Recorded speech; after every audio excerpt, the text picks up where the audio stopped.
नमस्कार युवक मित्रांनो, नमस्कार.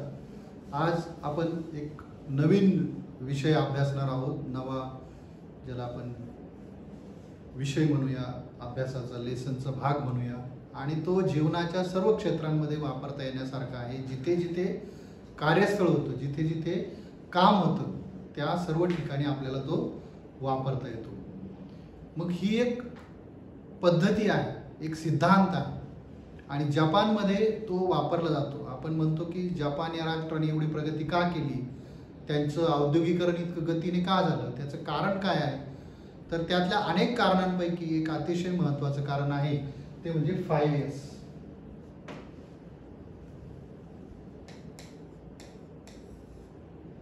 5S हे काय आहे, तर असे 5 शब्द आहेत जे यस अक्षराने सुरू होतात आणि ते प्रत्यक्ष इम्प्लिमेंट करतात. त्याला म्हणायचं 5S.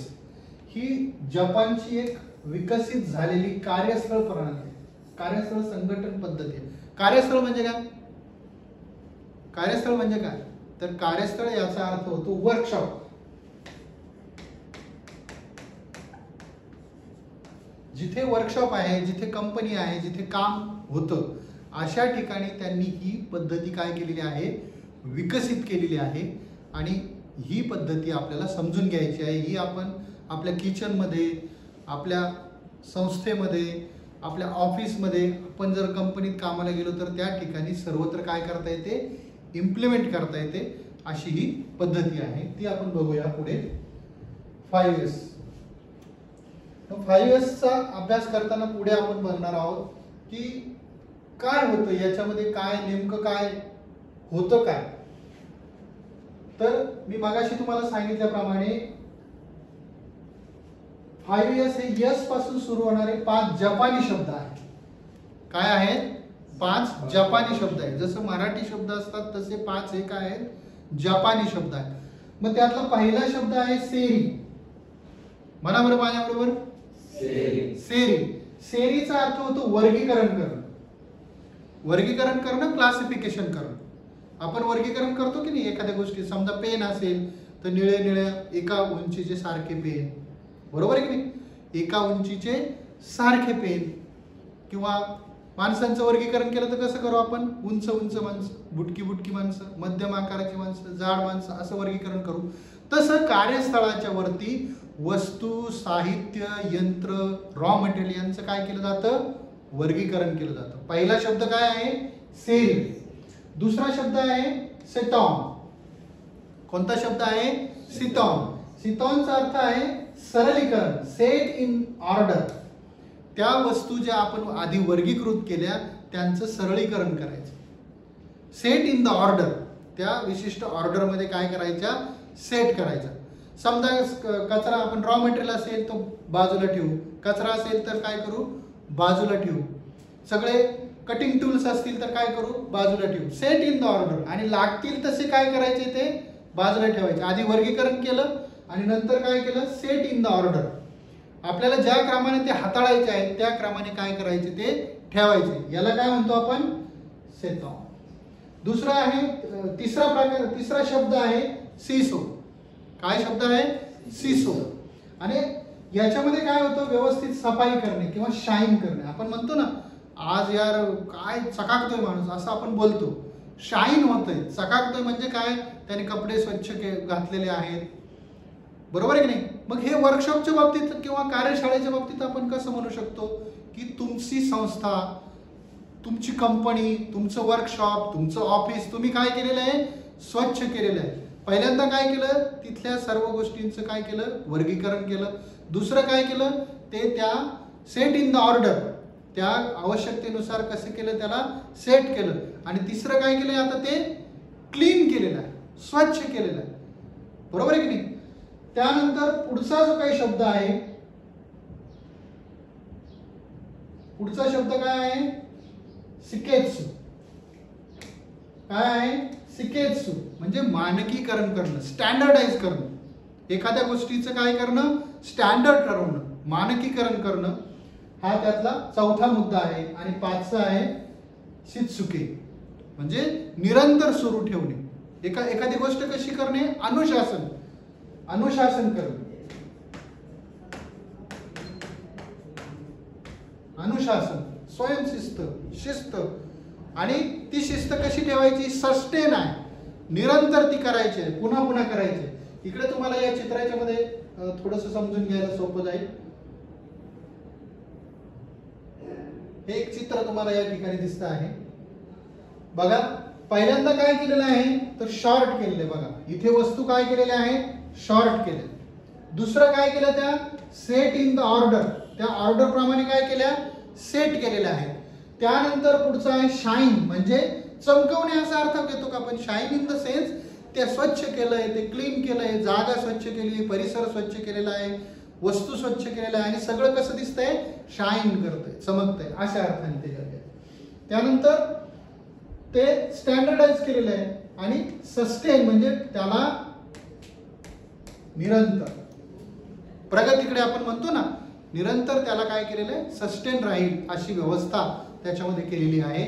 असे हे जे काय आहे ते 5S आपण या ठिकाणी ते शब्द पहिल्यांदा समजून घेतले. त्यानंतर आपल्याला पुढे जायचं आहे. मग 5S चे काय फायदे होतात,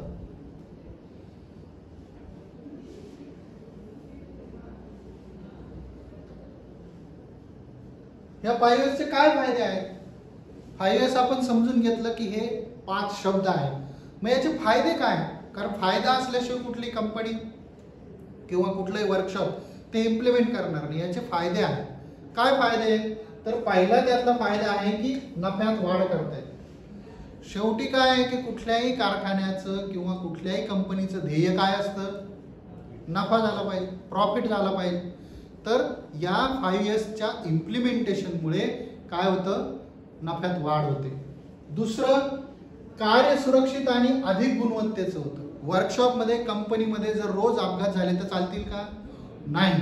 जे वर्कशॉप स्वच्छ आहे, वस्तू वेळच्या वेळी ठेवलेल्या आहे, त्यांचा मेंटेनन्स व्यवस्थित होतोय, अशा ठिकाणी अपघाताची शक्यता काय होते, कमी होते, सुरक्षित होतं आणि चांगल्या गुणवत्तेचं होतं. उत्तम दर्जाची गुणवत्ता आपल्याला त्या ठिकाणाहून मिळवता येते. त्यानंतर वेळेची आणि खर्चाची जी काय आहे ती बचत होते. वेळ आणि खर्च जो आहे तो त्याची काय होते, बचत होते. जर वेळ कमी लागला तर प्रोडक्शन जास्त मिळेल, म्हणजेच खर्च काय झाला, कमी झाला. त्यानंतर पुढचं आहे कामगारांची कार्यक्षमता वाढते. जिथे आपण सुद्धा म्हणतो की नाही, जिथे स्वच्छता असते तिथे देवाची वस्ती असते असं आपण मानतो. तर तसंच जर तुमच्याकडे सर्व सेट इन ऑर्डर असेल, वर्कशॉप शाईन करत असेल, तर तुमची जी काही कार्यक्षमता आहे अशा ठिकाणी तुम्हाला काम करायला आवडेल की नाही. तसं कारखान्यामध्ये कामगारांची कार्यक्षमता वाढते आणि कार्य सुलभता होते. वस्तू जर सेट इन द ऑर्डर असतील, ज्या त्या जागी ती वस्तू ठेवलेली असेल, तर तुम्हाला काम करणं हे काय जातं, सोपं जातं. हा त्यातला महत्वाचा भाग आहे. मग आपण पुढे बघूया. पुढचा आहे मग आता एक एक मुद्दा, तो जो 5 शब्द होते की नाही, 5 शब्द आपण तिकडे पाहिले. आता त्याचं थोडंसं अधिक विश्लेषण करूया. पहिला त्यातला मुद्दा आहे सेरी.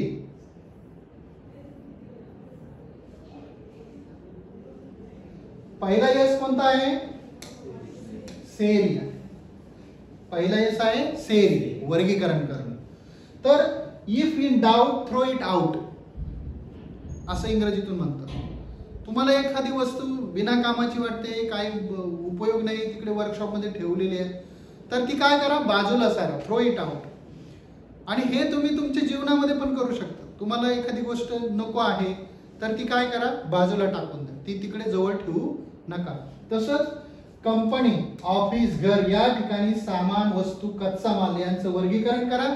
जे तुमच्या कामाचं नाही ते बाजूला टाका.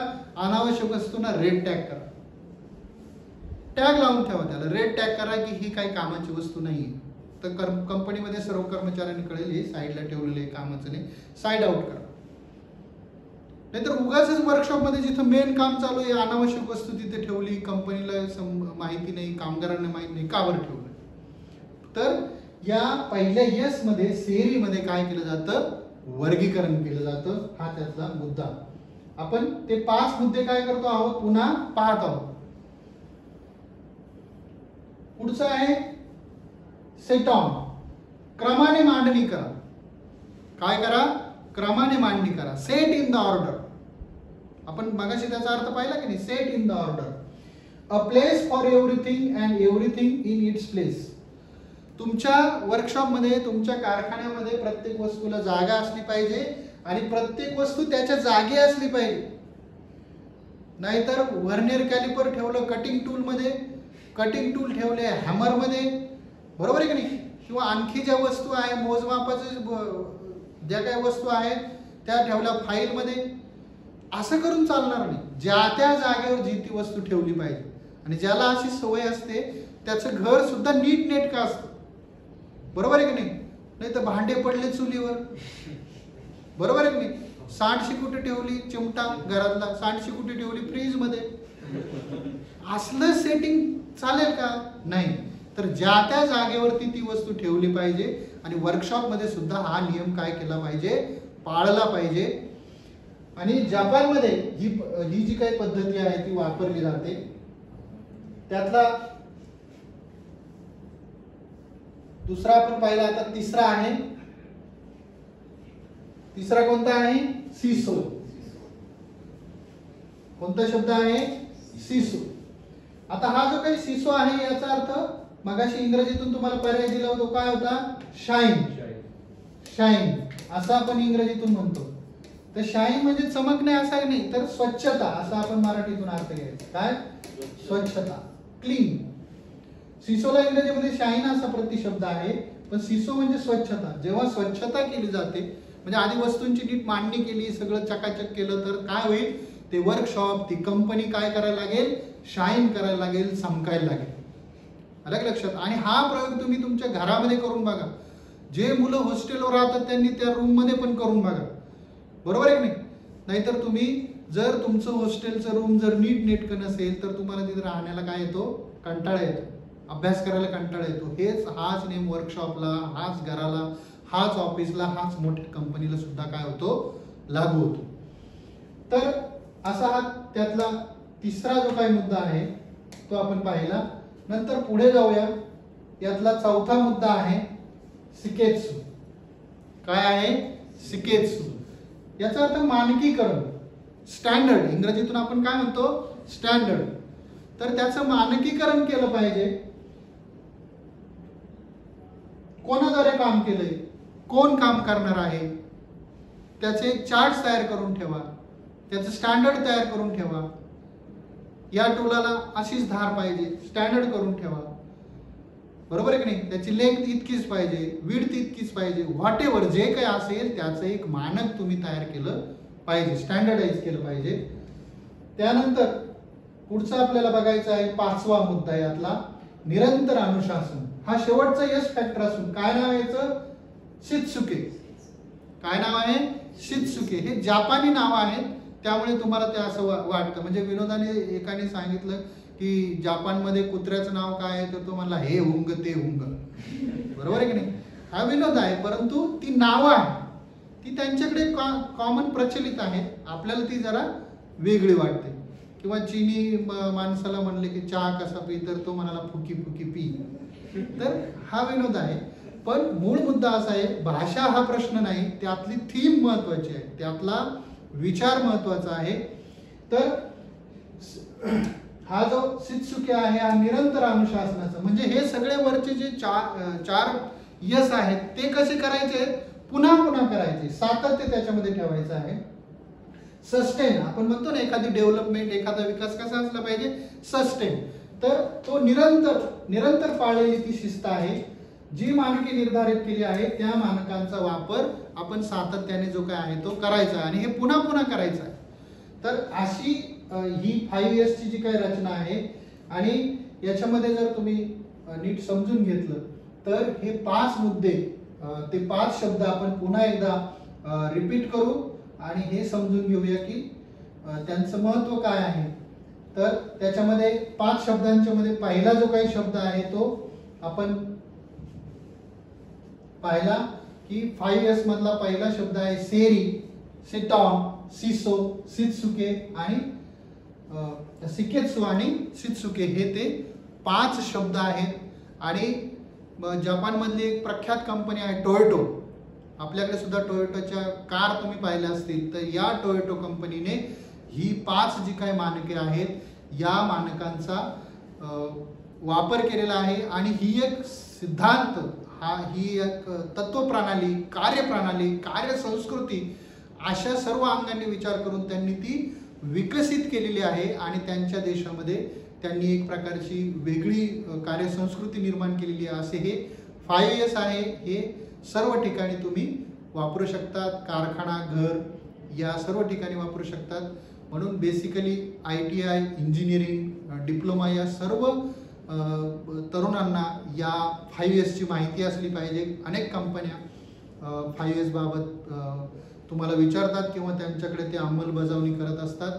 अशी ही आजचा हा एक वेगळा विषय घेऊन हा व्हिडिओ तयार केलेला आहे. पुढच्या व्हिडिओमध्ये आपण वेगळी माहिती पाहू. नमस्कार.